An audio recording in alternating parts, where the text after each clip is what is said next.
Something quite fascinating. I think we have, everybody has today, this idea that civilization is moving inexorably forward just because we see the progress of physics or math or technology or medicine. And there's this illusion that in every field of academic endeavor, we are moving forward in this way. But what you're telling me, it seems like there are these maybe special interest groups or just an unwillingness to look critically at the past. But in the case of economics, there were crucial understandings thousands of years ago that people are totally neglecting today, and that is hindering forward progress. Well, here's the problem. It's not simply moving forward. I made my reputation in the 70s as a futurist. I was working with Herman Kahn for 4 years, with Alvin Toffler, with the Futures Institute, and I was known as, I thought, I don't want to call myself an economist anymore.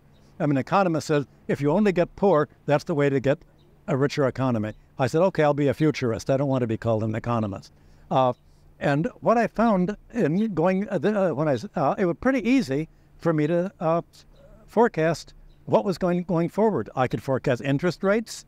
I could forecast exchange rates. My specialty was balance of payments, and I could do that really well. And that's why I went around the world working for countries doing that. What was really difficult was looking at antiquity. All of a sudden, it was much more difficult than being a futurist. Understanding how different antiquity was, there was a transformation at work. That's what was so hard. It was so different that I could not imagine how different the late Stone Age was, the Bronze Age, classical antiquity. The whole system was so fundamentally different that you had a transformation of the social political system, not just moving forward, but self-transforming. And yet, although there was self-transforming, there was still this common denominator of the choice between a financial oligarchy emerging or a government strong enough, whether it's divine kingship or Greek democracy or the so-called Greek tyrants that canceled the debts and redistributed the land and led for the Greek takeoff to happen, or the modern socialist revolutions that had that. It's all a constant within this transformation, and you look at this really more of an evolution from one species or genus of an economic system to another economic system.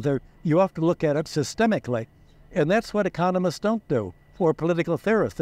They're tunnel vision, and there's a tendency to imagine that the past is just like today, and that, we're the heirs of Greece and Rome, so they must have been just like us. Well, if they are, then we're going to have the same fate that Rome had, the decline and fall of Rome. If that's really, you really think there's a similarity there, that's what it is. And the fact that Greece and Rome, Western civilization, took the Near Eastern takeoff out of context without a ruler able to have the power to cancel the debts and prevent an oligarchy, the 1% in Rome, from taking over the land and monopolizing it and bringing on the Dark Age. And people think, oh, the Greeks had democracy. But they didn't have democracy except for a very short move toward democracy in some electoral forms. Aristotle did a study of all the Greek constitutions, and he said they all call themselves democracies. They're really oligarchies. And that's he got it right.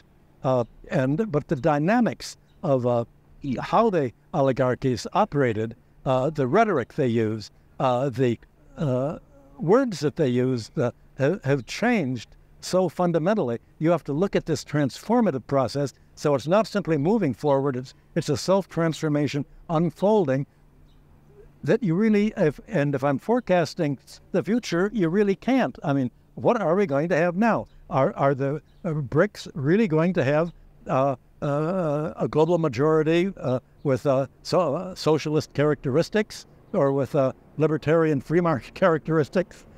What's going to happen to the West? Is it really going to just let itself be polarized and end up like the Roman Empire did? Or is Europe going to say, well, I guess we made a mistake. Let's get independent and join the Shanghai Cooperation Organization, like I think Hungary would like to do, and maybe the Slovak Republic. I don't know. Or are the Biden and the Democrats going, and the neocons going to be able to blow up? Say, if we don't go to war now with atomic war, every year we're going to lose power. And if we're going to have atomic war, let's do it now before we're even weaker next year and the year after. Let's blow up the world now. And Biden can say, well, I'm going to be, I'm going to lose it for Alzheimer's in another month. What the hell? I don't care. Let's press the button.